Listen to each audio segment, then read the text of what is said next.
Nagsimula ang kwento sa isang batang lalaki na nagngangalang Gyro na umuwing galing na naman sa isang away.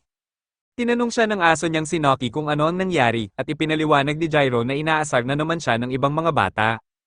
Tinawag siyang kakaibang animal whisperer at sinabing iba siya sa lahat. Sinabi ni Noki na ang pagiging iba ay isang magandang bagay dahil ibig sabihin nito ay may mga kakayahan siyang siya lang ang mayroon. Hindi yun lubos na naintindihan ni Gyro pero nangako si Noki na darating ang araw na maiintindihan din niya. Makalipas ang ilang taon, teenager na si Gyro, hinarang siya ng ilang siga at tinanong kung alam ba niya kung sino ang ginugulo niya. Sinabi nilang ang senpai nila ang pinuno ng Demon League at sila ang may kontrol sa bawat sulok ng lugar na iyon. Pero walang pakialam si Gyro at nagtaka pa kung bakit dapat niya silang intindihin. Tinawag niya silang mga walang silbing poser na nagtatago lang sa likod ng mas malaking tarantado. Sinubukan siyang suntukin ng isa sa kanila dahil sa mga sinabi niya pero nagulat ito ng jacket lang ni Gyro ang natamon. Gumanti si Gyro ng isang sipa na tumalsik sa ilog ang lalaki. Ipinaliwanag ni Gyro na gumamit siya ng isang shinobi technique na tinatawag na duty. Pinagmukha lang niyang tanga ang lalaki kaya sinabi niyang umatras na sila. Hindi makapaniwala ang mga siga at napaisip kung ninja ba siya. Inalok ni Gyro ang dalawa pang lalaki na tikman din ang kaya niyang gawin at sinabi pang inaabangan na niya ang Bogbogan. Tinawag niya silang mga kaawa-awa at saka sumugod, galit na naghanda ang dalawang lalaki na lumaban, pero ipinadala rin sila ni Gyro sa ilog. Kalaunan, tumakbo silang lahat para iligtas ang sarili, at sinabi ni Gyro na sinayang lang nila ang oras niya. Maya-maya, nagpasalamat kay Gyro ang isang ibon at isang pusa dahil tinulungan niya ang mga ito. Matagal na silang ginugulo ng mga sigang iyon, pero mukhang magiging maayos na sila ngayon. Nag-aalala lang sila dahil siguradong mas magagalit na ngayon ang mga siga kay Gyro. Sinabi ni Gyro na sanay na siya roon at itinuro pa ng ibon na mukha kasi siyang madaling kainisan ng mga tao. Nainis si Gyro sa insultong iyon at sinabi niyang magkikita na lang sila ulit. Pag-uwi ni Gyro, pinagalitan siya ng lolo niya dahil nasangkot na naman siya sa isang away. Isa ring shinobi ang kanyang lolo at ipinaalala nitong hindi niya itinuro ang sining ng shinobi para lang umasta siyang siga. Galit na sinabi ni Gyro na wala namang silbi ang mga shinobi at isa na lang dinosaur ang kanyang lolo. Lalong nagalit ang matanda kaya agad itong naghagis ng mga projectile sa apo. Pagkatapos, inilabas niya ang pamana ng pamilya Azuma, isang shinobi katana. Ibinigay raw ito mismo ng shogun sa kanilang mga ninuno noong Edo period. Ipinaliwanag ng lolo na isa itong napakatanda at marangal na espada. Sumengot siya at sinabihang igalang ni Gyro ang kanyang pinagmulan at kumilos na parang tunay na Azuma. Pero hindi pa rin humanga si Gyro at sinabi niyang malamang ay isa lang iyong peking espadang walang silbi. Nag-alok ang lolo niya na patunayang mali siya sa pamamagitan ng pagsubok ng espada sa mismong katawan ni Gyro. Kaya naman, kari pa ng takbo si Gyro para makatakas. Habang naglilinis si Gyro ng bahay, sinabi ng lolo niya na kailangan itong pumunta sa isang town meeting. Pinagsabihan siya nito na huwag kalimutang i-lock ang bahay at nainis si Gyro dahil tinatreto pa rin siyang parang bata. Maya-maya, dumating ang ibong nakilala niya kanina at tinawag siya para sabihing may pasang nasa panganib sa gubat. Agad itong sinundan ni Gyro at laking gulat niya nang makita ang pasang Bogbog na Bogbog. Nagtanong siya kung kilala ito ng ibon pero sinabi nitong ngayon lang niya nakita ang pasang iyon. Sinabi rin ng ibon na baka buhay pa ito pero hindi ito tumutugon. Nakita ni Gyro na malubha ang kalagayan ng maliit na pusa kaya nagpasya siyang may kailangan siyang gawin. Samantala, tila napunta ang isipan ng pusa sa ibang dimensyon. Sa gitna ng kadiliman, may grupo ng mga boses na tumatawag sa isang nilalang na nagngangalang Rago. Tinawag nila itong itim na bituin ng kapahamakan, tagalamon ng araw, at nagmakaawang magising ito at ipahiram sa kanila ang kapangyarihan nito. Sinabihan sila ni Rago na tumahimik dahil wala siyang sinusunod na utos ng kahit sino. Dahil tumanggi itong tumulong, sinabi ng mga boses na doon na ito mamamatay. Maya-maya, nagising ang pusa sa silid ni Gyro, nagpakilala si Gyro at tinanong kung ano ang pangalan nito, pero hindi ito sumagot. Naisip ng pusa na siguradong tanga si Gyro dahil imposibleng maintindihan ng isang tao ang sinasabi nito. Pero nagulat ito nang magalit si Gyro sa pagtawag sa kanya ng tanga at bantaan pa siyang bugbugin. Agad nagtago ang pusa sa ilalim ng kama ni Gyro at sinabihan naman ito ni Gyro na huwag maging sobrang duwag. Alam ni Gyro na unang beses nitong makipag-usap sa isang tao kaya sigurado siyang marami itong iniisip. Nangako siyang hindi niya ito sasaktan at pinapalabas niya ito. Tinitigan ni Rago si Gyro at napansin niyang wala siyang nararamdamang kahit anong spiritual energy mula rito. Doon niya nakumpirmang tao lang talaga si Gyro, nagpasya si Gyro na gamitin ang lihim niyang sandata habang iniisip naman ni Rago na kahit gamitan pa siya ng pandurog, hindi siya lalabas sa ilalim ng kama. Pero pagkain lang ang ginamit ni Gyro para mailabas ang pusa, at sinabi pa niyang napakadali lang pala. Sinabi ni Rago na ang daan papunta sa puso ng isang lalaki ay pagkain, pero natawa lang si Gyro. Nakakatawa raw na iniisip ng isang pusa na isa itong lalaki. Biglang nagalit si Rago at iginiit na hindi siya pusa. Sa wakas ay nagpakilala siya bilang si Rago at ibinunyag na isa siyang walang kamatayang nilalang na tinatawag na Mononoke. Hindi pa yun narinig ni Gyro, kaya ipinaliwanag ni Rago na marami silang iba't ibang tawag, pero sapat nang malaman ni Gyro na tunay silang umiiral. Kadalasan ay nag-aanyong tao o hayop ang mga Mononoke kaya hindi sila napapansin ng mundo, habang ang iba naman ay namumuhay ng mag-isa sa kabundukan o sa kailaliman ng kagubatan. Nagtaka si Gyro kung paano napunta sa ganoong kalagayan ng isang Mononoke na tulad ni Rago. Noong una ay nagdududa si Rago kay Gyro, pero ngayon ay napagtanto niyang wala talaga itong alam tungkol sa lahat ng ito. Ipinaliwanag ni Rago na inatake siya ng iba pang mga Mononoke. Mahimbing siyang natutulog sa loob ng napakahabang panahon nang bigla siyang magising at mapalibutan. Hiningi ng ibang mga Mononoke ang tulong niya, pero pinaalis lang niya ang mga ito kaya sabay-sabay siyang sinalakay. Nagtaka si Gyro kung bakit niya sila tinanggihan gayong kapwa niya rin silang Mononoke. Ipinaliwanag ni Rago na kinamumuhian niya ang mga ganoong klase ng nilalang dahil para silang mga parasito na nagpapanggap na malalakas habang itinatago lang ang sarili nilang kahinaan sa likod ng lakas ng iba. Nabigla si Gyro dahil ganoon din mismo ang tingin niya sa mga ganoong tao. Naisip ni Rago na wala ring saysay ang pagkukwento niya dahil hindi naman paniniwalaan ng isang taong tulad ni Gyro ang mga sinasabi niya. Inamin ni Gyro na marami sa mga iyon ang hindi pa niya lubos na naiintindihan, pero hindi ibig sabihin noon ay hindi niya pinaniniwalaan si Rago. Itinuro ni Gyro na nakakausap niya ang mga hayop kaya wala siyang dahilan para mabigla sa isang Mononoke. Sa ibang lugar, isang babaeng nagngangalang Kirihara ang nagulat sa kanilang headquarters. Nakipag-ugnayan siya sa pinuno niyang si Shiba at ibinalitang may nakita siyang dugo sa loob ng gubat. Sigurado siyang kay Rago iyon, at may nasasagap siyang isang uri ng spiritual energy na bigla na lang nawawala sa mismong lugar na iyon. Naisip ni Shiba na baka malapit pa rin si Rago, pero inutusan niya si Kirihara na umatras muna para makipagtipon silang muli sa search team. Sinunod ni Kirihara ang utos kahit pakiramdam niya ay kaya naman niyang harapin iyon ng mag-isa. Pagkaalis niya, nakita nating may isang taong lihim na nagmamasid sa kanya. Samantala, bumalik tayo kay Gyro, at namangha siya nang makitang tuluyan ng magaling ang mga sugat ni Rago. Lalo nitong napatunayan na hindi talaga ordinaryong pusa si Rago. Napansin ni Rago na hindi siya lubusang pinaniwalaan ni Gyro kanina, at inamin naman ni Gyro na kalahati lang ng mga sinabi nito ang pinaniwalaan niya. Biglang naalala ni Gyro ang mga panahong kasama pa niya ang dati niyang aso na si Noki. Nagtanong si Rago kung sino si Noki, kaya ikinwento ni Gyro na ito ang pinakamalaki, pinakamalambot at pinakamapagmalasakit na aso na pwedeng hilingin ng kahit sino. Naalala ni Gyro kung paano siya palaging binubuli noon at umuuwi na puno ng putik at mga galos. Tuwing nangyayari yon, hinihiling ni Noki na paliguan siya. Sinasabi nitong habang kinukuskus ni Gyro ang balahibo niya, sisiguraduhin niyang sabay ding mahuhugasan ng lahat ng bigat at lungkot na naranasan nito sa buong araw. Palagi ring sinasabi ni Noki na may regalo si Gyro na tumulong sa iba at gusto niyang gamitin ito para makatulong sa mga tao. Lagi niya yung tinatawag na natatangi niyang regalo. Parang may naisip si Rago at akmang magsasalita na sana, pero inunahan siya ni Gyro at ipinagpatuloy ang pagbabanlo sa balahibo niya. Kinagabihan, humingi ng paumanhin si Rago habang natutulog si Gyro. Sinabi niyang may utang na loob siya rito, pero oras na para umalis siya. Tahimik na umalis si Rago, pero napansin niyang kahit magaling na ang mga sugat niya, hindi pa rin bumabalik ang dati niyang lakas. Malaking problema yon, kaya kailangan na niyang makalayo sa lugar na yon. Pero nagulat siya nang biglang lumitaw si Gyro sa likuran niya. Akala ni Rago ay mahimbing na itong natutulog, pero ibinunyag ni Gyro na Koramari technique lang ang ginamit niya. Hindi makapaniwala si Rago na gumamit si Gyro ng ganoong murang panlilinlang, pero sinabi ni Gyro na wala naman iyong mahalaga. Ang gusto lang niyang malaman ay kung saan pupunta si Rago sa kalagayan nito ngayon. Sinabi ni Rago na wala siyang pakialam kung saan siya pupunta, pero ipinaalala ni Gyro na siya ang nagligtas sa buhay nito. Agad namang sumagot si Rago na hindi naman siya humingi ng tulong. Tinulungan lang siya ni Gyro dahil gusto nito, kaya tigilan na raw nito ang pagpapanggap na tagapagligtas. Inamin pa ni Rago na ayos lang sana kahit namatay siya roon.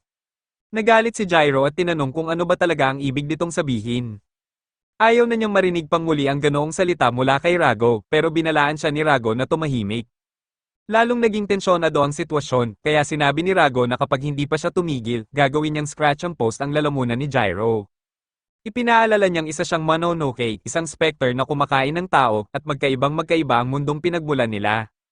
Hiniling niya kay Gyro na pabayaan na lang siya, bigla namang lumitaw ang isang misteryosong lalaki at sinabing mukhang nag-e-enjoy ang dalawa. Nagtanong pa ito kung pwede ba siyang sumali, at agad na napagtanto ni Rago na natunto na siya ng grupong humahabol sa kanya. Hindi man lang natinag si Gyro at tinawag na tarantado ang lalaki dahil basta na lang itong pumasok sa bahay ng iba nang walang paanyaya. Binalaan niya ang lalaki na masama ang timpla niya ngayon at pinapaalis na niya ito. Ngumisi lang ang lalaki, tinawag siyang tao, at sinabing kumalma siya. Idinagdag pa nitong sandali lang at lalamunin na niya si Gyro, saka binago ang anyo ng isa niyang braso. Sinugod niya si Gyro, pero kumilos agad si Rago, iniligtas niya ang ating bida sa pamamagitan ng pagtakbo at pag-agaw ng atensyon ng kalaban. Naiwang mag-isa si Gyro, at hindi niya maalis sa isip ang mga sinabi ni Rago. Sinabi ni Rago na magkaibang-magkaiba ang mundong pinagmulan nila at pinabayaan na lang siya ni Gyro. Habang pilit na hinahabol ni Gyro ang hininga matapos muntik mawala ng buhay, napagtanto niya kung ano ang kailangan niyang gawin. Samantala, pinaglaruan ng lalaki si Rago na parang pusa at daga habang tinutokso itong napakahina na. Naisip ni Rago na hindi naman niya kailangang tuluyang makatakas. Kailangan lang niyang magkaroon ng kaunting distansya sa kalaban. Sa kasamaang palad, masyadong mabilis ang lalaki at agad nitong naabutan si Rago. Sinabi nitong narinig niyang malubha ang kalagayan ni Rago pero hindi niya inakalang magiging ganito ito kaawa-awa. Hindi siya makapaniwalang ang pasang nasa harapan niya ang maalamat na Mononoke, si Rago, ang itim na bituin ng kapahamakan. Nagngit-ngit sa galit si Rago pero sinabi ng lalaki na tapos na ang usapan. May trabaho siyang kailangang tapusin kaya sasama na si Rago sa kanya. Ipinaliwanag niyang pinaghirapan nilang sirain ang selyong nagkulong kay Rago kaya mas gugustuhin niyang hindi na kailangang pumatay ng kapwa nila. Tumanggi si Rago na mayugnay sa kanila dahil ang habol lang ng grupo ay ang kapangyarihan niya. Sinabi niyang kung gustong-gusto ng lalaki ang kapangyarihan niya, kunin na lang ito, basta handa itong harapin ang kamatayan. Sumagot ang lalaki na si Rago lang ang mamamatay at sabay silang sumugod sa isa't isa. Sa mismong sandaling iyon, biglang dumating si Gyro at hiniwa ang braso ng lalaki gamit ang espada ng kanilang pamilya. Hindi makapaniwala si Rago at tinawag na tanga si Gyro. Agad namang sumagot si Gyro na si Rago ang totoong tanga dahil kung mamamatay lang din ito, wala ring saysay ang pagliligtas niya rito. Nabigla si Rago, pero sinabi nitong masyadong malaki ang pinapasok ni Gyro. Hindi ito simpleng rambulan sa kalye at tunay na delikado ang sitwasyon. Pinutol siya ni Gyro at sinabing hindi kailanman katangahan ang magligtas ng ibang tao. Idineklara niyang kapag tinulungan niya ang isang tao, sisiguraduhin niyang tutulungan niya ito hanggang sa huli. Itinuro rin niyang kahit tumakas siya ngayon, siya rin ang susunod na hahabulin ng lalaking iyon kapag napatay na si Rago. Inamin ni Rago na mas matalino si Gyro kaysa sa inaakala niya, pero tuluyan nang nag-transform ang lalaki. Nagulat ito dahil tila walang kahit katiting na takot si Gyro sa anyong ipinakita niya. Napansin din ito sa tindig ni Gyro na isa pala itong shinobi. Sinabi nitong ikatutuwa niyang tapusin ang buhay ni Gyro, saka agad siyang sumugod. Nag-alala si Rago, pero napagtanto ng halimaw na damit lang ni Gyro ang nataman nito. Ginamit muli ni Gyro ang kaparehong teknik para makaiwas sa pag-atake, pero hindi pa tapos ang halimaw. Muli itong umatake at bumaon ng matalim nitong kuko sa dibdib ni Gyro. Sinabihan siya ng halimaw na sumuko na lang dahil lalo lang lalala ang kalagayan niya kapag lumaban pa. Gayunpaman, humanga ito ng muntik ng maputol ni Gyro ang braso niya at sinabi nitong napakagandang counter iyon mula sa isang tunay na shinobi. Pinuri nito si Gyro, pero ipinaalala ring malapit nang matapos ang buhay nito. Habang unti-unting nilalamon ng dilim ang paningin ni Gyro, lumapit si Rago sa kanya. Sinabi ng halimaw na pwede nang kainin ni Rago si Gyro dahil matagal na rin naman mula nang huli itong kumain. Patuloy nitong ginawang biro ang sitwasyon, pero nagalit ng husto si Rago. Sinabihan niya ang halimaw na manahimik at idineklarang patay na ito. Pagkatapos ay hinarap ni Rago si Gyro at tinawag itong makasariling bata. Itinuro niyang ni minsan ay hindi man lang naisip ni Gyro na umalis siya para sa kapakanan nito. Pagkatapos noon, binaliwala pa ni Gyro ang babala niyang huwag nang makialam. Sinabi ni Rago na kapag namatay si Gyro, mawawala ng saysay ang lahat ng nangyari. Inamin niyang pwede naman niyang kainin si Gyro para maibalik ang dati niyang lakas. Pero tumanggi siyang sumunod sa utos ng isang nakakainis na hanggal na halimaw. Kaya nagpasya si Rago na si Gyro na lang ang kakain sa kanya. Unti-unti niyang pinaghiwa-hiwalay ang sarili niyang katawan at sinabi na may huli pa siyang gustong sabihin. Idineklara niyang may utang na loob siya kay Gyro, kaya ngayon, oras na para suklian niya ang kabutihang iyon. Sinubukan siyang pigilan ng halimaw pero huli na ang lahat. Idineklara ni Rago na kukunin niya ang sariling buhay at ibibigay ito kay Gyro. Biglang sumabog ang napakalaking kapangyarihan sa paligid nila at sinabi ni Rago kay Gyro na imulat ang kanyang mga mata. Hindi kalayuan, nakita ni Kirihara ang nangyayari at sinabi ni Shiba na mukhang lalo pang gumulo ang sitwasyon. Samantala, galit na galit ang halimaw at nagtatakang alam ba ni Rago ang ginawa nito. Suklam na suklam ito na ibinigay ni Rago ang kapangyarihan niya sa isang taong shinobi at tinalikuran pa ang kapwa niyang Mononoke. Sa sandaling iyon, nagkamalay si Gyro at nagtaka kung ano ang nangyayari. Ramdam niyang may napakalakas na kapangyarihang dumadaloy sa buong katawan niya at tuluyan nang naghilom ang malaking butas sa kanyang dibdib. Maya-maya narinig niya ang boses ni Rago na nagsabing isara na niya ang nakabukas niyang bibig. Nabigla si Gyro dahil mula na mismo sa loob ng katawan niya nanggagaling ang boses ni Rago. Sinabi ni Rago na ipapaliwanag niya ang lahat mamaya pero sa ngayon ay mag-ingat muna siya. Muling sumugod ang halimaw at napilitan si Gyro na iwasan ang bawat pag-atake nito. Idineklara ng higanti na hiram na lang ang oras ng buhay nilang dalawa at ang dalawang pinagsamang hanggal ay pag-aari na niya. Patuloy na umiiwas si Gyro habang iniisip kung ano ang ibig sabihin ng halimaw nang sabihin nitong pinagsama sila. Sinabihan siya ni Rago na mag-focus muna dahil kailangan nilang patayin ang halimaw bago ang lahat. Hindi alam ni Gyro kung paano niya yun magagawa pero nangako si Rago na tutulungan siya. Muling umatake ang halimaw pero sa pagkakataong ito ay hindi na umiwas si Gyro. Sa halip, sinabi ni Rago na ang kailangan lang niyang gawin ay ikuyom ang kamao at ipadala ang halimaw sa kabilang buhay. Ginawa ni Gyro ang sinabi niya at ikinuyom ang kamao pero hindi iyon ordinaryong suntok. Lahat ng kapangyarihang nakapaligid kay Gyro ay nagsama-sama at ang pinakawalan niyang atake ay tuluyang nagwasak sa halimaw. Doon napagtanto ni Gyro na nung sinabi ni Rago na bibigyan siya nito ng kamay, literal pala ang ibig nitong sabihin. Habang unti-unting naglalaho ang halimaw, agad na tinanong ni Gyro kung ano ba talaga ang nangyayari. Sinubukan niyang kausapin ng direkta si Rago pero wala siyang natanggap na sagot. Bigla namang lumitaw si Kirihara at inutusan si Gyro na huwag gumalaw. Nagtaka si Rago kung sino ang babaeng iyon at kung kailan pa ito dumating. Maya-maya, lumapit din si Shiba at sinabing hindi niya inaasahang mauuwi sa ganito ang sitwasyon. Nag-alala si Gyro at inisip na baka kasamahan ng halimaw ang mga ito. Sinabi ni Rago na huwag muna siyang magpadalos-dalos dahil hindi mga Mononoke ang mga taong iyon. Isa-isang nagpakita ang mga sundalo sa paligid nila at ipinaliwanag ni Shiba na kabilang sila sa Bureau of Espionage. Hindi pa yun naririnig ni Gyro kaya sinabi ni Shiba na ipapaliwanag niya ang lahat sa tamang oras. Sa ngayon, kailangan muna nilang isama si Gyro sa kustodiya. Hindi makapaniwala si Gyro at tumutol dahil hindi pwedeng basta na lang silang sumulpot at dakpin siya. Isang suntok lang ang ibinigay ni Kirihara at nawalan agad siya ng malay, sabay sabing binalaan na niya itong manahimik. Sinabihan naman siya ni Shiba na dahan-dahan lang pero sinabi ni Kirihara na wala siyang pagpipilian. Pansamantala lang naman daw yun at ayaw nilang magising si Gyro na litong-lito at agresibo.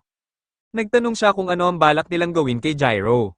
Ipinaliwanag ni Shiba na dadalhin muna nila si Gyro sa kanilang affiliate hospital para gamutin at sumailalim sa iba't ibang pagsusuri. Hindi nila pwedeng hayaang mamatay si Gyro dahil napakahalaga nito, kapwa para sa kanila at para rin sa mga Mononoke. Nagatubili ang mga sundalo na buhatin si Gyro dahil alam nilang may Mononoke sa loob nito at natatakot silang masaktan. Kaya si Kirihara na lang mismo ang humila sa kanya palayo. Samantala, napadpad si Gyro sa isang kakaibang lugar at nagtaka kung nasaan siya. Naalala niyang may nakilala siyang kakaibang pusa at nakalaban nila ang isang nakakatakot na halimaw. Biglang lumitaw si Rago at nagtaka si Gyro kung espiritu na ba ngayon ang lumulutang na pusa. Sinabi ni Rago na si Gyro pa talaga ang nagsasalita, gayong ito ang may malaking butas sa dibdib. Napatingin si Gyro sa sarili niya at kinilabutan ng makitang tama nga si Rago. Bigla siyang nagising at inakala niyang panaginip lang ang lahat. Pero agad niyang napagtanto na hindi iyon panaginip nang makita niya ang peklat sa kanyang dibdib. Dumating si Kirihara at sinabi sa kanya na 1.5 araw siyang natulog. Nagtaka si Gyro kung nasaan siya, pero tinawagan lang ni Kirihara ang kanilang pinuno. Sinabi ni Gyro na napakabastos naman niyang hindi siya pinapansin at biglang nagpakita si Rago para sabihing sang-ayon siya roon. Parehong nagulat sina Gyro at Kirihara nang makita nilang nagpakita si Rago. Sa labas ng silid, narinig ni Shiba ang pagtatalo ni Kirihara at Gyro. Pinakalma niya ang dalawa at sinabing natutuwa siyang maayos na ang kalagayan ni Gyro. Pagkatapos ay tinanong niya kung kumusta na si Rago pero agad nilinaw ng pusa na hindi sila magkaibigan. Sinabihan pa nito si Shiba na bumalik na lang at kausapin siyang muli kapag natuto na itong magpakita ng tamang asal. Naisip ni Shiba na malinaw na maingat si Rago, pero mukhang wala naman itong masamang balak. Kaya humingi siya ng paumanhin at formal na ipinakilala ang sarili niya at si Kirihara. Sinabi niyang kabilang sila sa Bureau of Espionage at ipinaalala naman ni Gyro na nangako silang ipapaliwanag ang lahat sa tamang oras. Sinimulan ni Shiba ang paliwanag sa pamamagitan ng pagbanggit sa Oniwaban. Isa silang grupo ng mga undercover agent na dating naglilingkod sa isang kriminal na organisasyon. Ngunit kalaunan ay lumipat ang katapatan nila sa bagong pamahalaan. Doon sila naging piling grupo ng mga undercover government agent na kilala ngayon bilang Bureau of Espionage. Sila ang namamahala sa undercover intelligence at counterintelligence sa iba't ibang panig ng mundo. Bukod pa roon, sila rin ang naghahanap at pumupuksa sa mga Mononoke. Gayunpaman, inamin niyang bihira namang magdulot ng malalaking insidente ang mga Mononoke. Kaya nitong mga nakaraang panahon, ang karamihan sa kanilang mga tauhan ay nakatalaga sa pagbabantay ng mga VIP at pag-iimbestiga sa mga mapanganib na organisasyon. Ang departamento ni Shiba ay dalubhasa sa mga Mononoke kaya naging madali ang trabaho nila sa loob ng mahabang panahon. Pero nagbago yun kamakailan dahil sunod-sunod na ang mga kakaibang pangyayari. Nitong nakaraang araw lang, sinalakay ng grupo ng mga Mononoke ang isa sa kanilang mga pasilidad.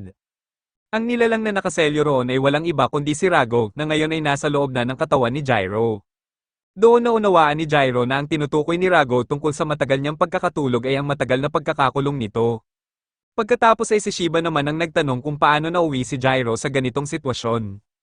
Ikinwento ni Gyro ang lahat ng nangyari at tinawag naman siya ni Kirihara na isang hanggal. Una, nakialam siya sa bagay na hindi naman niya dapat pinapakialaman.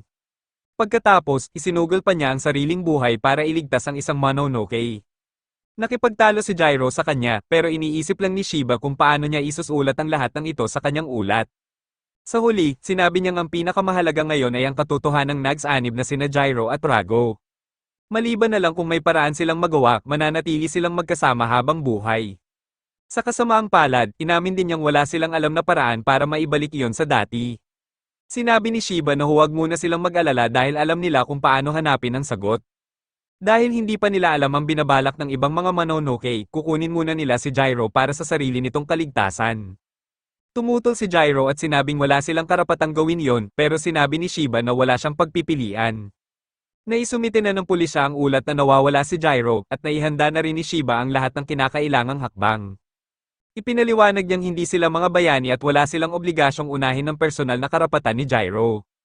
Kinaumagahan, ililipat si Gyro sa ibang pasilidad, paalis na si Shiba nang sabihin niyang may mga gwardyang nakabantay sa labas ng silid para sa proteksyon ni Gyro. Sinubukan siyang pigilan ni Gyro pero tiningnan lang siya ni Kirihara ng masama.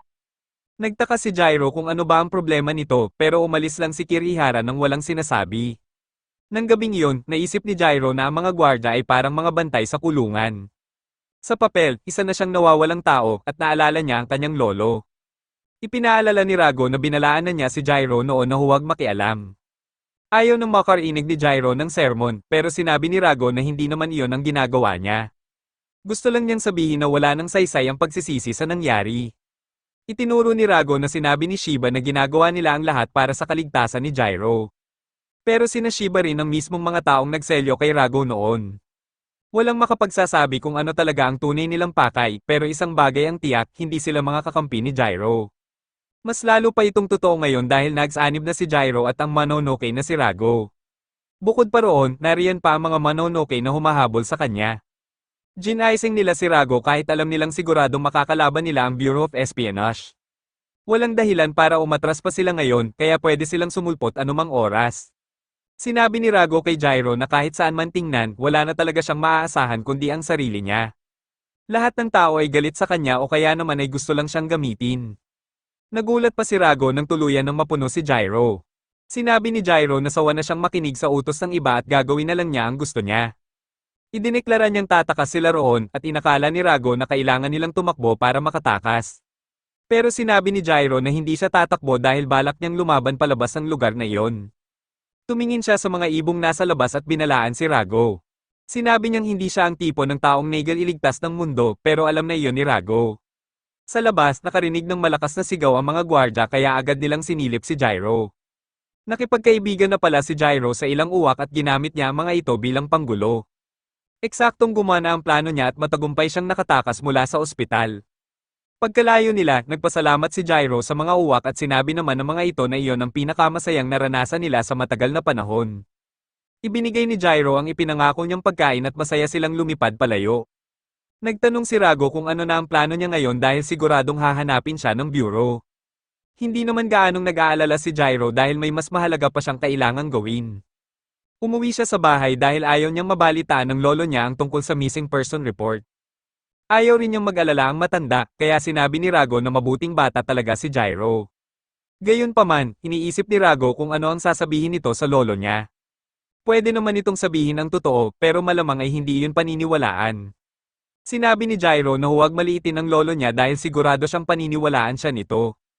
Kailangan lang niyang kumilos ng normal kaya sinabihan niya si Rago na magtago muna at huwag lalabas hanggat hindi niya ito tinatawag. Inihanda ni Gyro ang sarili pero nabigla siya nang biglang lumitaw ang lolo niya sa likuran niya. Halatang galit ito dahil matagal siyang nawala kaya sinabi ni Gyro na may mahaba at komplikado siyang kailangang ipaliwanag. Pero ikinagulat niya nang sabihin lang ng lolo niya na sumunod sa kanya nang walang kahit isang salita. Dinala siya nito sa isang malawak na parang at nagtaka si Gyro kung bakit sila naroon. Sinabi ng lolo niya na dapat ay alam na niya ang dahilan dahil walang makikialam sa kanila roon. Sa gulat ni Gyro, bigla siyang sinuntok ng lolo niya sa mukha at tinanong kung alam ba niya ang ginawa niya. Humingi ng paumanhin si Gyro dahil sa pagkawala niya pero sinabi ng matanda na hindi iyon ang dahilan ng galit niya. Sinabi nitong ikinwento na ni Shiba ang lahat kabilang ang katotohanang sinaniban siya ng isang Mononoke. Lubos na nabigla si Gyro at hindi maintindihan kung paano nalaman iyon ng lolo niya. Tinawag lang siya nitong tanga at ibinunyag na dati rin siyang miyembro ng Bureau of Espionage. Nawala nang masabi si Gyro pero hindi na nagulat si Rago. Nagpakita siya at sinabing ngayon ay malinaw na ang lahat. Matagal na raw niyang pinagtatakahan kung bakit handang pumatay ang isang matandang tulad nito. Nagnitnit sa galit ang lolo ni Gyro kay Rago dahil sinaniban nito ang sarili niyang apo. Alam na raw niya ngayon ang dapat niyang gawin at idineklarang wala ng ibang paraan. Nangako siyang pananagutan niya ng buo ang napakalaking pagkakamali ng kanyang apo. Nabigla si Gyro habang pinapakawalan ng lolo niya ang tunay nitong kapangyarihan.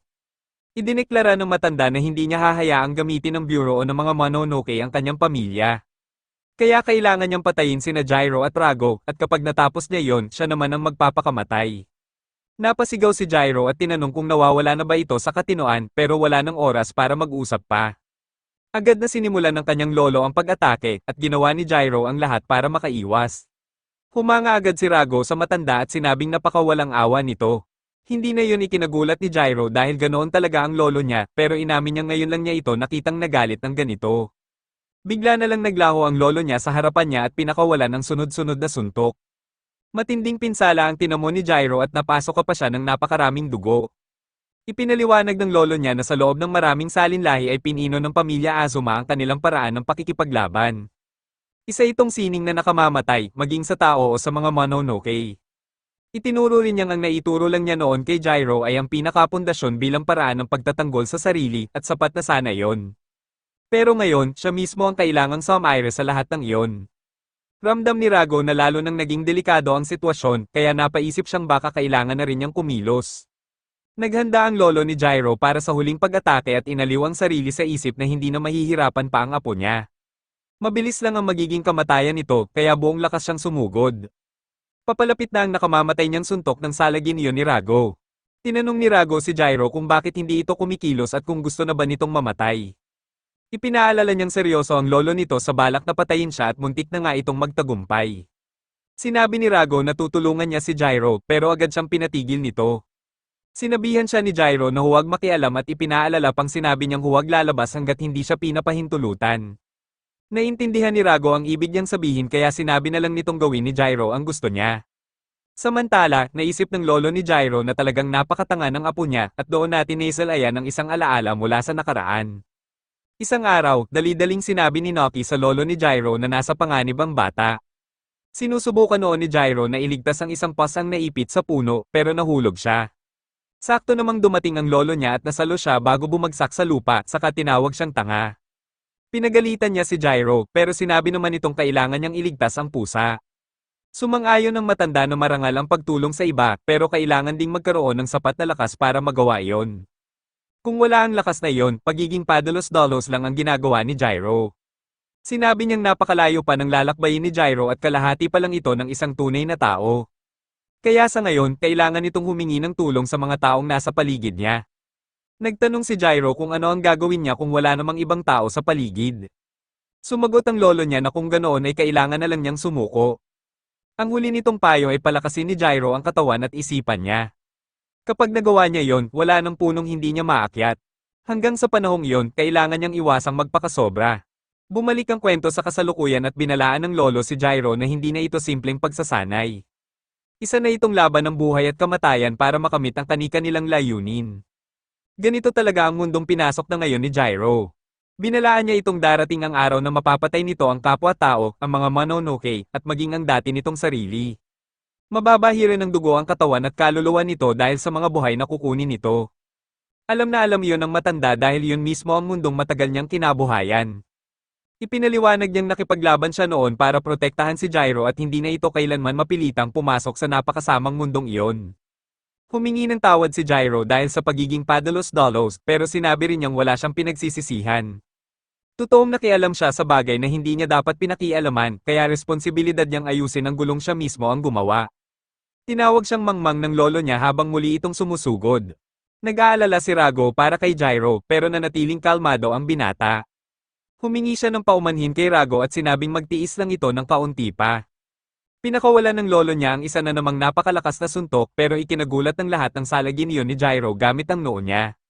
Bagamat naitulak siya ng lakas ng suntok at tumilapon sa ere, hindi siya bumagsak sa lupa. Punong-puno ng dugo ang mukha niya at hindi maintindihan ni Rago kung ano ang tumatakbo sa isip niya. Ganoon din ang iniisip ng kanyang lolo at sinabi nitong kalahating tao pa rin ang nakikita niya sa harapan. Napatawa si Gyro dahil kahit matapos ang lahat ng iyon ay hindi pa rin siya sapat para sa lolo niya.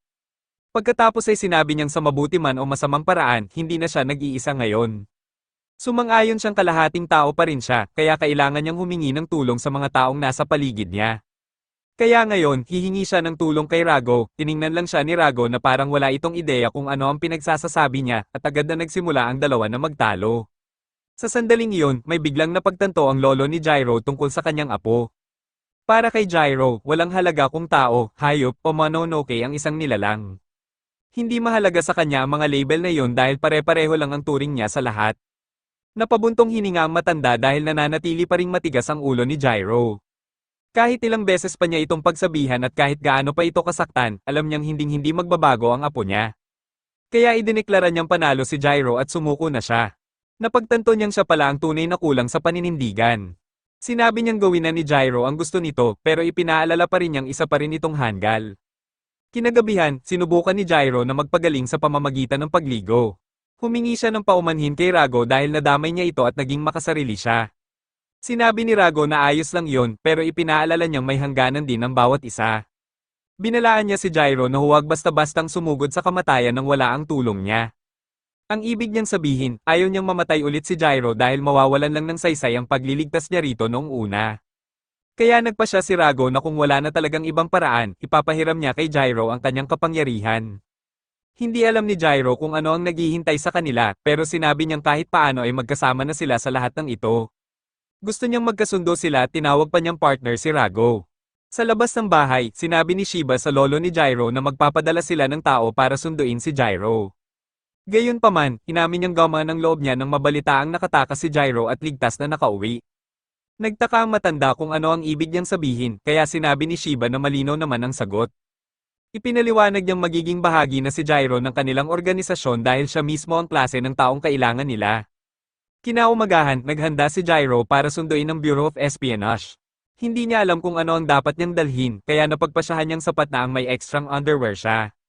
Nagtanong si Rago kung sigurado ba siya roon dahil hindi nila alam kung ano ang naghihintay sa hinaharap. Itinuro niyang wala silang ideya kung ano ang plano ng Bureau para sa kanila at maaaring iyon na ang huling beses na makita ni Gyro ang sariling tahanan. Natuwa si Gyro dahil inakala niyang nag-aalala si Rago para sa kanya pero agad itong tumutol at sinabing hindi iyon ang ibig niyang sabihin. Ngumiti lang si Gyro at sinabing walang maitutulong ang matakot. Hindi nagtagal, dumating si Kirihara para sunduin sila at nainis si Gyro nang makitang siya na naman ang kaharap niya. Ipinaliwanag ni Kirihara na siya na ngayon ang itinalagang bantay at tagapagbantay ni Gyro. Trabaho na niyang tiyaking hindi na ito muling makakatakas. Sinabi niyang sa likod ng van sasakay si Gyro at oras na para umalis. Nagpaalam si Gyro sa kanyang lolo at sinabi lang ng matanda na huwag niyang hayaang mawala ang buhay niya. Sumagot si Gyro na huwag itong mag-alala at sinabing siguraduhin din nitong hindi ito mamamatay habang wala siya. Nagngitian ng dalawa at saka umalis si Gyro kasama si Kirihara. Habang bumibiyahe sila, hindi natuwa si Gyro nang makitang nakaposas siya. Lalong naiirita si Kirihara habang nagrereklamo na siya pa ang naatasang magbantay rito. Sinabi ni Gyro na napakawalang kwenta ng sitwasyong ito dahil tinatrato nila siyang parang isang bilanggo. Pinatahimik siya ni Kirihara at sinabing sa totoo lang, bilanggo nga siya. Ipinaalala nitong hindi na siya ganap na tao, isa na siyang kalahating tao at kalahating Mononoke. Ipinaliwanag niyang pangunahing target ng Bureau ang mga Mononoke at hindi eksepsyon si Gyro. Inamin niyang hindi niya maintindihan kung ano ang iniisip ng kanilang pinuno pero isa siyang propesyonal at seryoso siya sa kanyang trabaho. Kung ang tungkulin niya ay maging bodyguard ni Gyro, gagampanan niya iyon kahit sino pa ang inutusan niyang protektahan. Hindi pa rin makapaniwala si Gyro na tinawag siya nitong halimaw at sinabi niyang mabait lang naman siya rito dahil babae ito. Halos suntukin ni Kirihara ang ulo niya at ipinaliwanag na may dalawang bagay siyang pinakakinasusuklaman. Una ay ang mga Mononoke at pangalawa ay ang mga lalaking minamaliit ang kababaihan. Pareho niyang taglay ang dalawang iyon, kaya sinabi ni Kirihara na para sa kanya, para bang hindi na umiiral si Gyro. Bigla namang nagpakita si Rago at sinabihan silang tumahimik dahil sinusubukan niyang matulog. Sinabi pa niyang nagulat siya na isang batang babae lang ang itinalagang magbantay sa kanila. Sa tingin niya, mukhang kulang na sa tauhan ng Bureau of Espionage. Tinawag naman ni Kirihara si Rago na maruming Mononoke at sinabing hindi man lang ito dapat nakikipag-usap sa kanya. Pero itinuro ni Rago na may mas mahalaga siyang dapat alalahanin kahit hindi maintindihan ni Kirihara ang ibig niyang sabihin. Maya-maya, napansin ng mga driver na unti-unting kumakapal ang hamog sa paligid. May nakita silang napakalaking anino sa gitna ng kalsada at hindi sila makapaniwalang ganoon ito kalaki.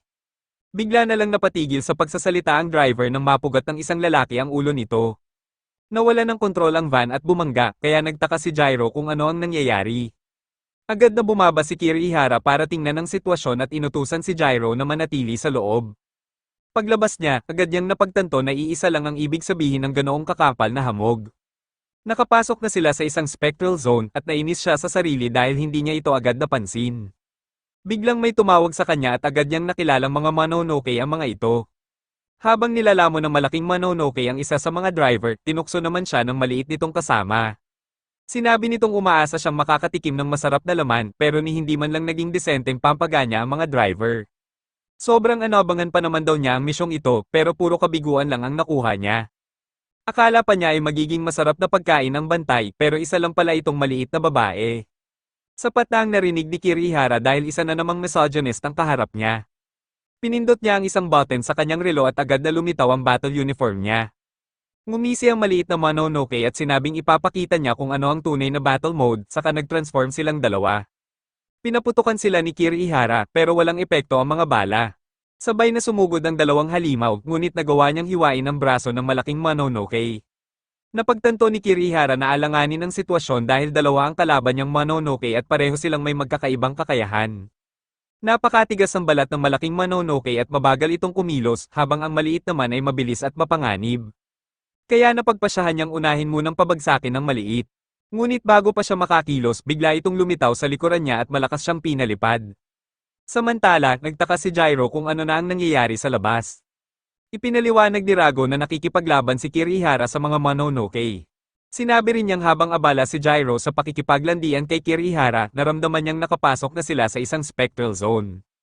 Ipinaliwanag niyang ang lugar na nababalot ng hamog ay pansamantalang nagiging isang amenti. Ang amenti ay isang mundong hiwalay sa pisikal na daigdig. Isa itong hiwalay na dimensyon kung saan naninirahan ang mga Mononoke. Tuluyang nalito si Gyro pero alam niyang hindi magandang senyales ang lahat ng ito. Sinabihan niya si Rago na tanggalin ang posas niya pero sinabi ni Rago na hindi niya iyon magagawa dahil hindi ordinaryong posas ang mga iyon. Dinisenyo ang mga ito para hadlangan ng spiritual energy at wala pa siyang sapat na kapangyarihan para sirain ang mga iyon. Nagalit si Gyro at nagpasyang lalabas siya para pilitin si Kirihara na alisin ang posas niya. Binalaan siya ni Rago na mas mabuting huwag na siyang lumabas.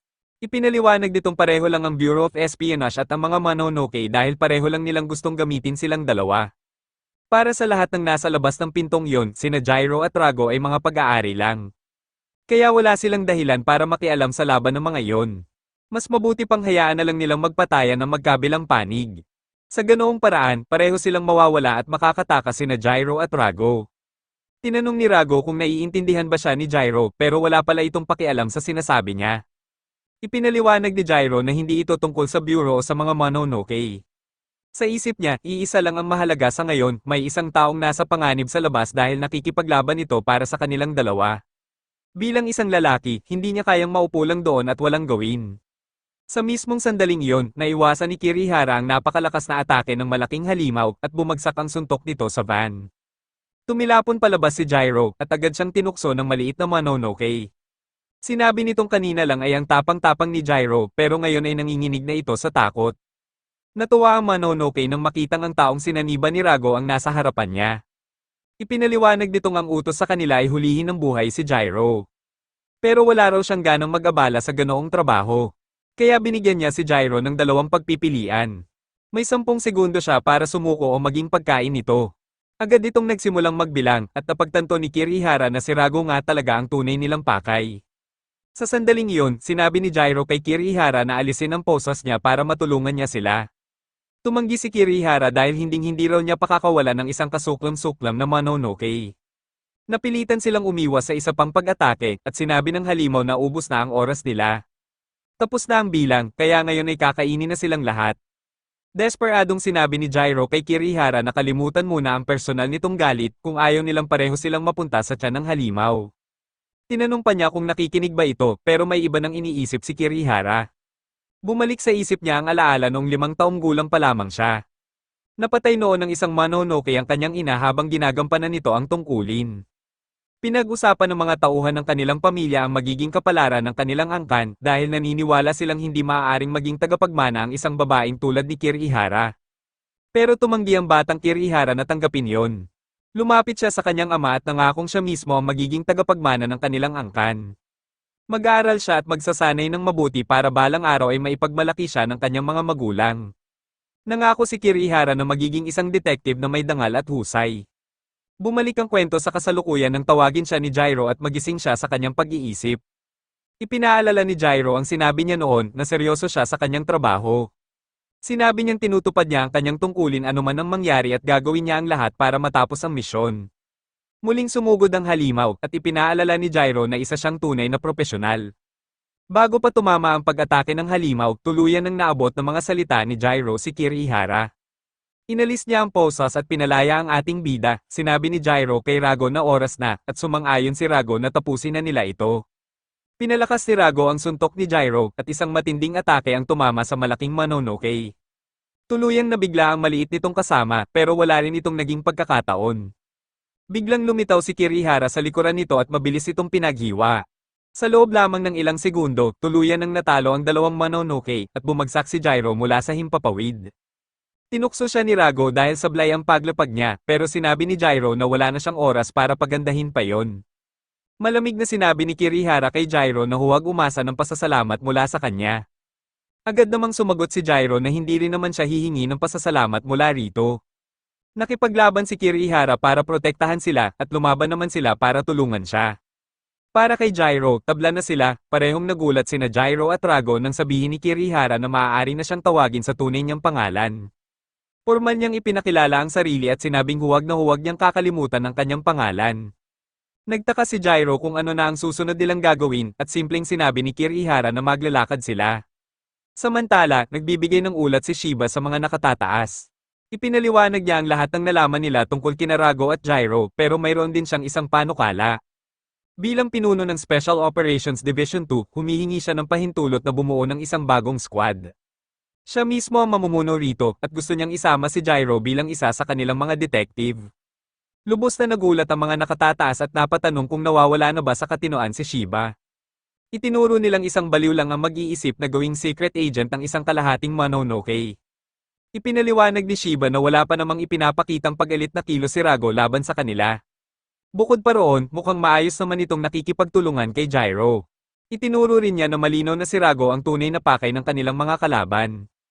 Kaya sa halip na ikulong lang ito habang buhay, mas mabuting gamitin nila itong pain. Samantala, nagtanong si Jairo kay Kirihara kung nagtatransform din ba silang mga ahente tuwing lumalaban. Ipinaliwanag ni Kirihara na hindi talaga sila nagtatransform. Binabago lang nila ang kanilang anyo gamit ang isang ilusyon. Madaling makilala ang kanilang mga uniforme, kaya hindi sila pwedeng maglakad sa publiko habang suot ang mga iyon. Bumalik ang eksena kay Shiba at sinabi ng mga nakatataas na galing si Jairo sa isang pamilya ng mga ninja. Nais nilang malaman kung magiging kapaki-pakinabang ba talaga siya. Sumagot si Shiba na nitong mga nakaraang taon, puro ordinaryong tao lang ang naging kalaban ng kanilang mga ahente. Dahil dito, naniniwala siyang may malaking kalamangan si Jairo. Buo ang tiwala niyang lalo pang huhusay ang kakayahan ni Jairo habang patuloy itong lumalaban. Dahil sariling plano niya ito, nangako si Shiba na siya ang mananagot sa bagong sandatang kanilang bubuin. Ang balak niya ay magtatag ng isang maliit na experimental unit na binubuo ng 5 miyembro kasama ang kanyang sarili. Kasama rito ang isang babaeng nagngangalang Hana bilang kanyang assistant at isa pang bagong recruit. Ang lihim na anti-Mononoke Strike Force na ito ay tatawaging Black Torch. Nang matapos ang presentasyon ni Shiba, tinanong niya ang mga nakatataas kung nakuha ba niya ang kanilang interes. Makalipas ang ilang sandali, napaisip si Jairo sa lahat ng nangyari sa loob lamang ng isang linggo. Nakilala niya ang isang kakaibang pas ang kalaunan ay na lamang isa palang Mononoke.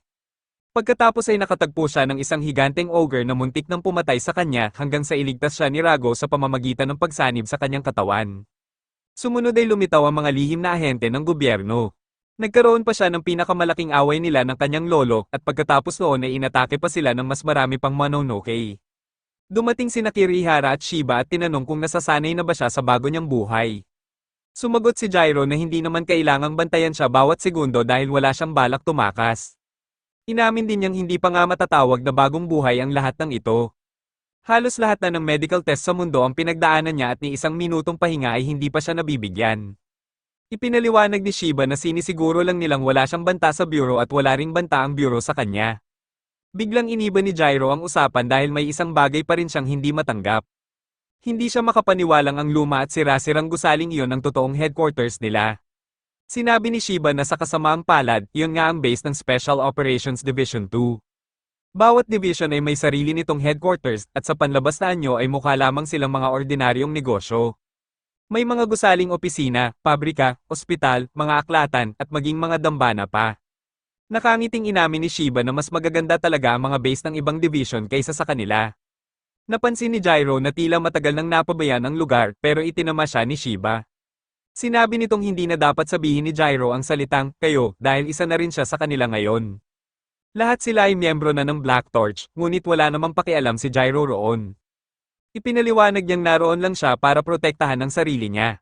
Hindi siya kailanman pumayag na maging tauhan nila. Dagdag pa niya, iisa lang ang layunin nila ni Rago ang mamuhay ng malaya. At lalaban na nila ang sino mang hahadlang sa layuning iyon. Sa sandaling iyon, dumating si Hana at magalang na binati ang kanilang chief.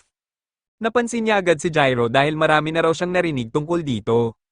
Nagtaka si Jairo kung sino siya, kaya ipinakilala ni Shiba na isa siya sa kakaunti nilang miyembro. Si Hana ang assistant chief ng grupo at kagagaling lang sa ibang misyon. Maya-maya, may isang lalaki ring bumaba mula sa sasakyan at nang hinayang na nakarating na agad sila. Sinabi nitong umaasa pa siyang makakasama ng mas matagal si Hana. Nag-alok pa siyang buhatin ng mga bagahe nito bilang pasasalamat sa paghahatid sa kanya. Hindi makapaniwala si Jairo sa sobrang magalang ng lalaking iyon habang sinasabi nitong hindi niya kayang hayaang magbuhat ng mabibigat na gamit ang isang dalagang tulad ni Hana. Nagtaka si Jairo kung sino ang bagong dating at ikinagulat niya nang sabihin ni Shiba na ito ang bago niyang magiging kasama. Ipinaliwanag ni Shiba sa lahat na may isa pa silang bagong recruit. Ang pangalan nito ay Raiji at 17 taong gulang din ito tulad nila. Katulad ni Kirihara, nagmula rin siya sa isang kilalang angkan ng mga especially iyan na tinatawag na Kirihara clan. Kumpiyansa si Shiba na magiging maayos ang pagsasama nilang lahat habang mas nakikilala nila ang isa't isa. Ngunit agad namang tinawag ni Jairo si Raiji na isang mayabang na spoiled brat. Samantala, sinabi ni Kirihara kay Shiba na susundin niya ang mga utos nito pero wala na siyang pasensya para sa isa pang pasaway.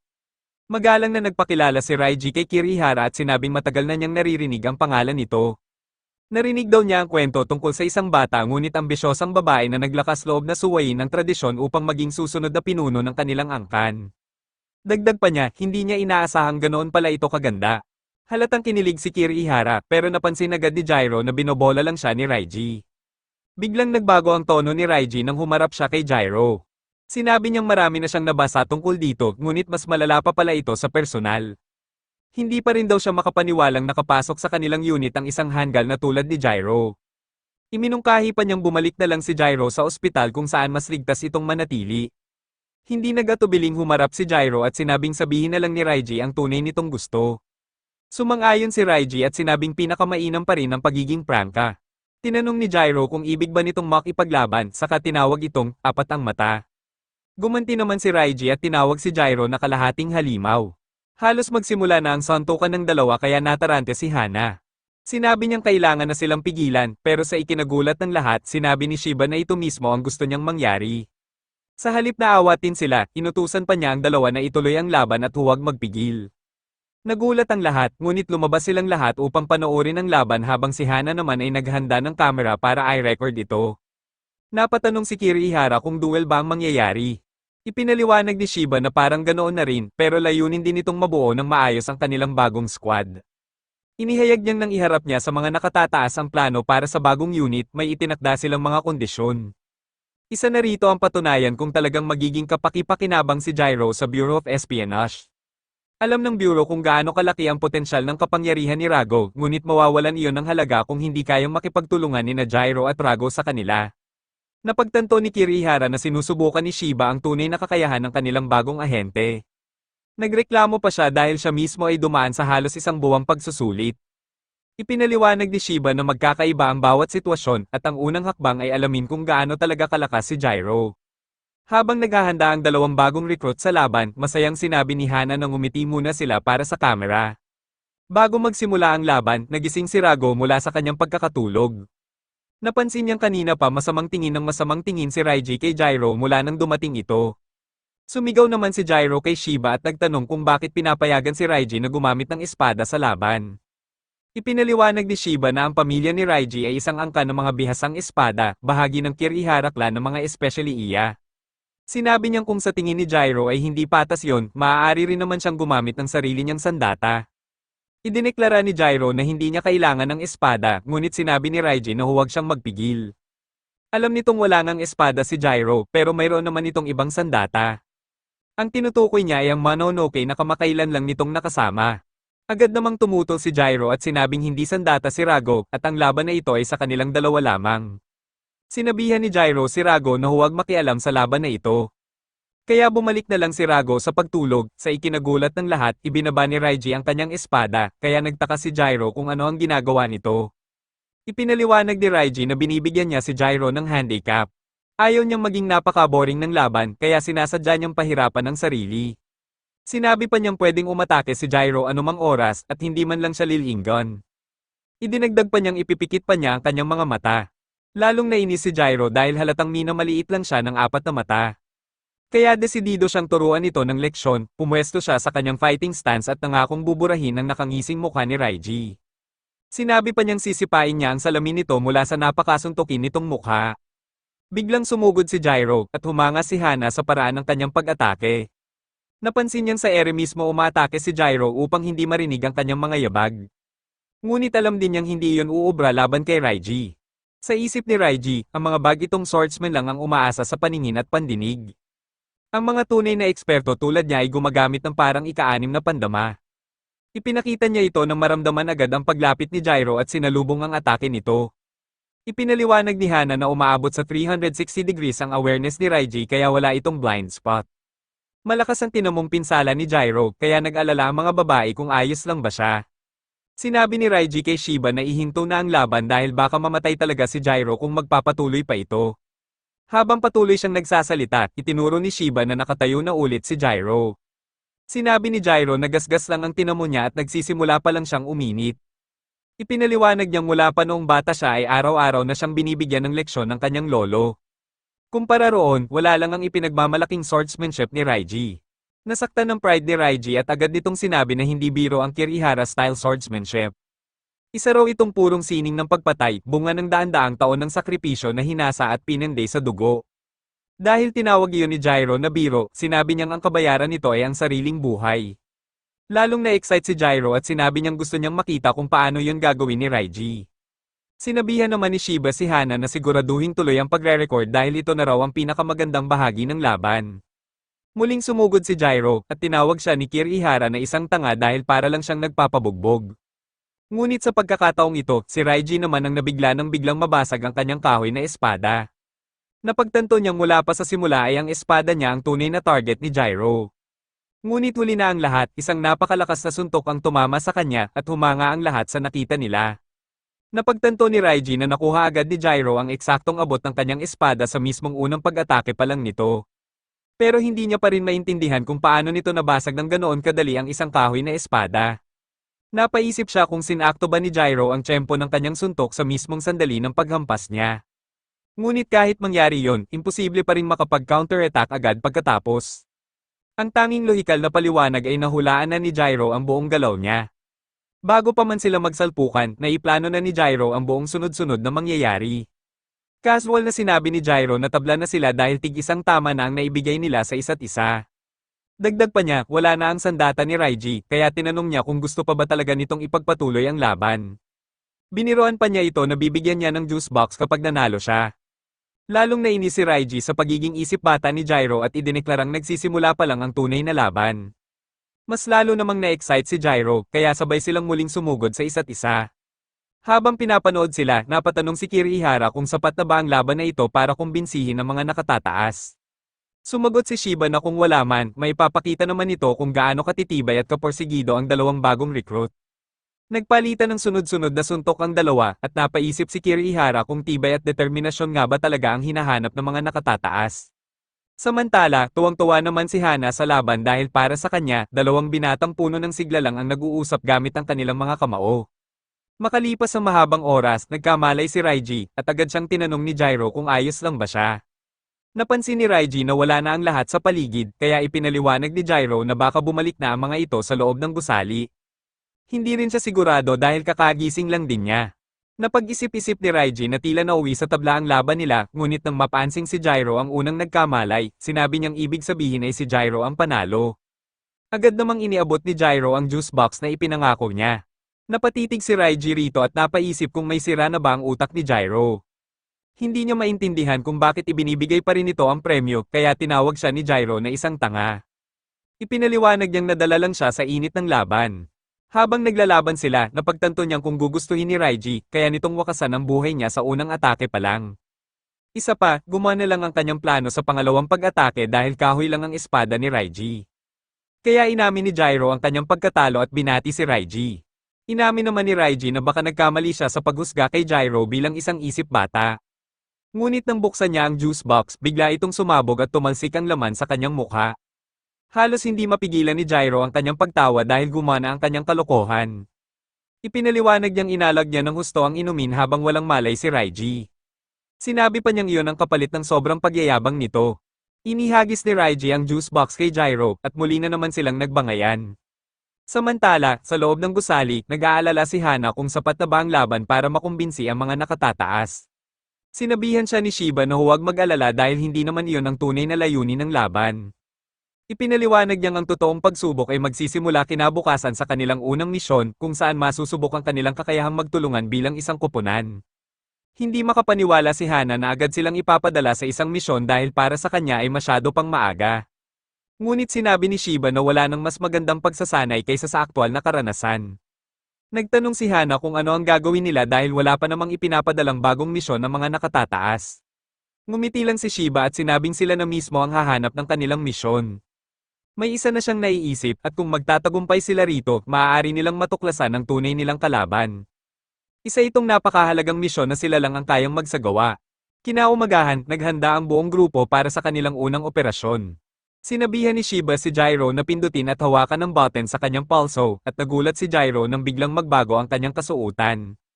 Ipinaliwanag ni Shiba na ina-activate nito ang Quantum Camouflage Mode na nagbibigay sa bawat isa ng personalisadong kasuotang pangkaraniwang sibilyan bilang pagbabalat kayo.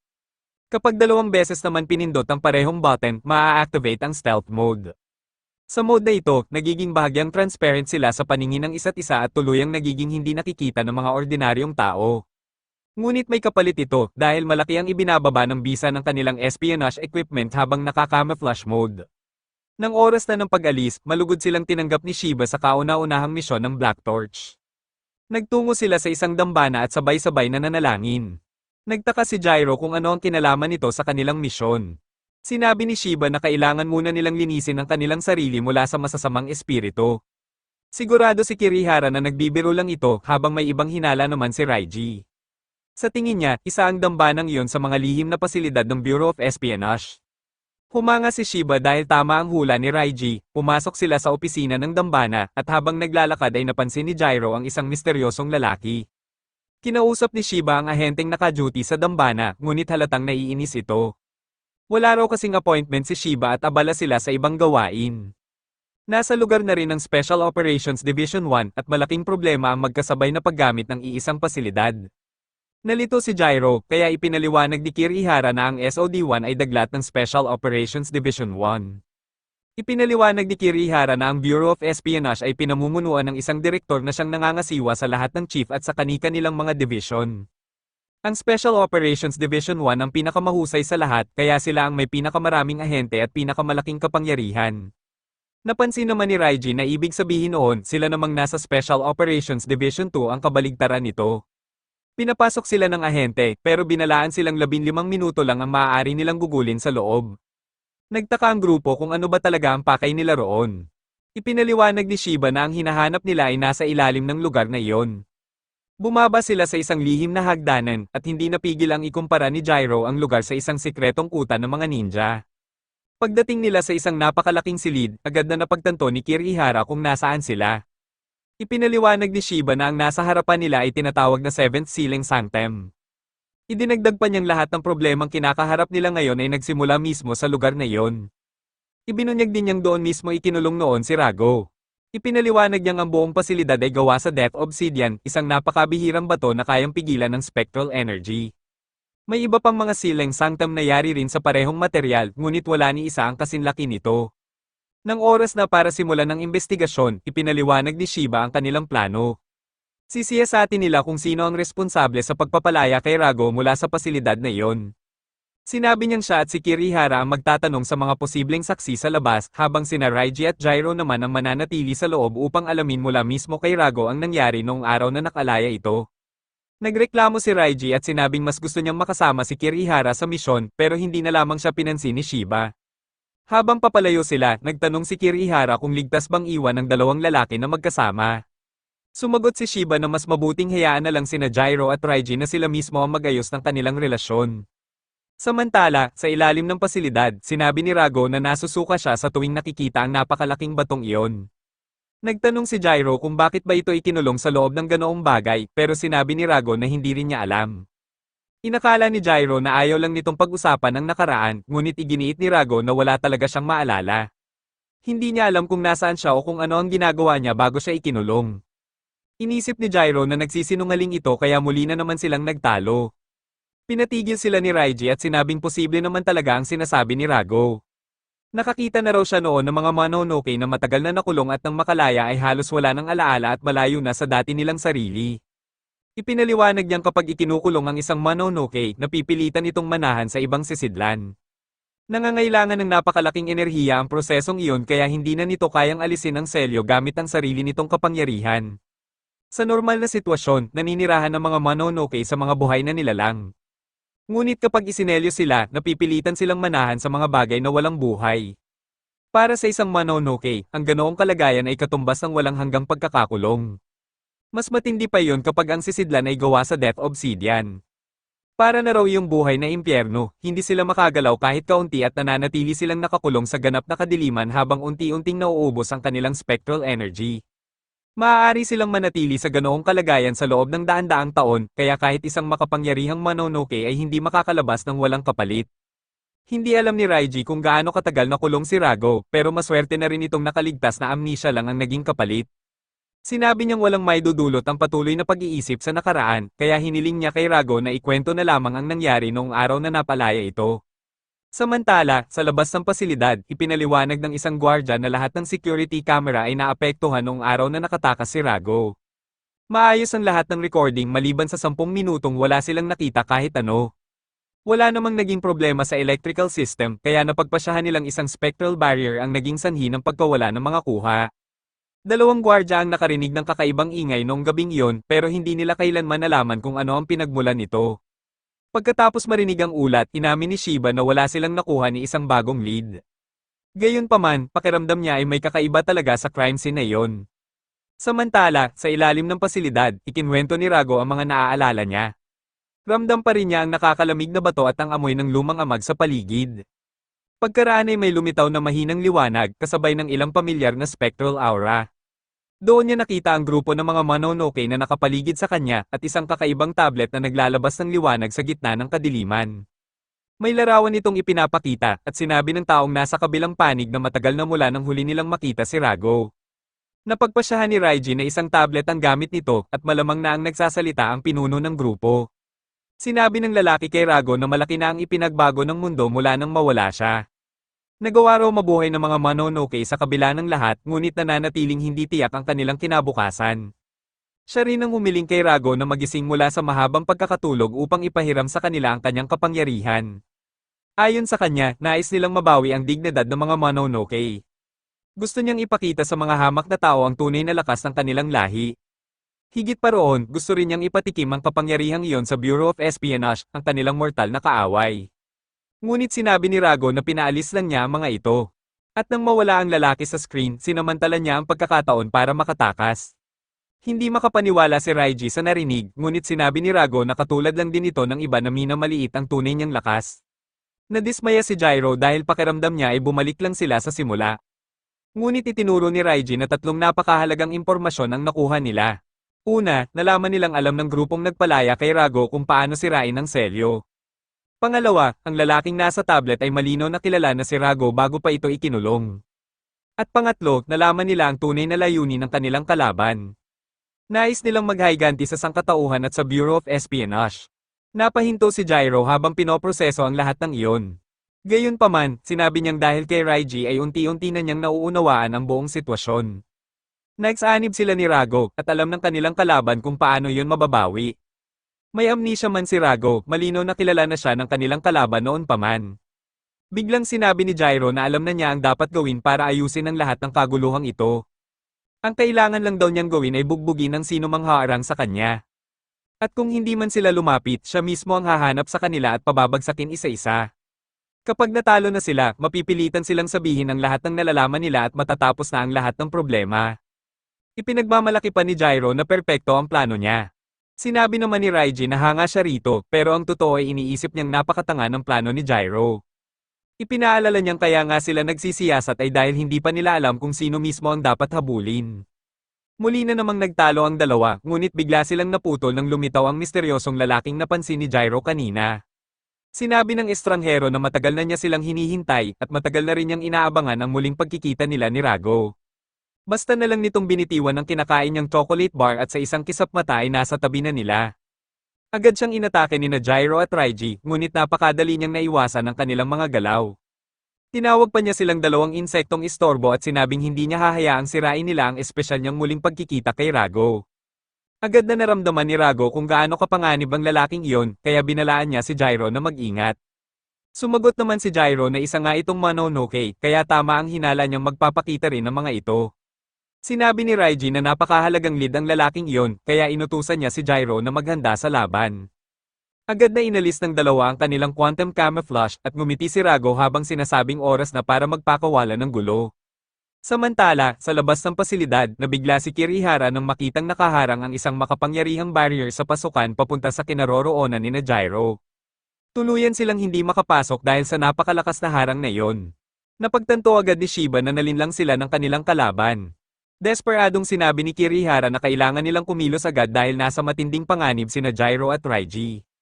Sa mismong sandaling iyon, may isang taong dumating at nagtanong kung ano ang nangyayari, napangiti si Shiba at sinabing hindi niya inaasahang darating mismo ang taong iyon, ipinaliwanag niyang siya ang chief ng Special Operations Division 1, at ang pangalan niya ay Kosumi. Hindi makapaniwala si Shiba sa nangyayari, ang gusto lang naman niya ay maging maayos ang takbo ng lahat, ngunit mukhang magiging napakagulo ng kanilang kauna-unahang misyon.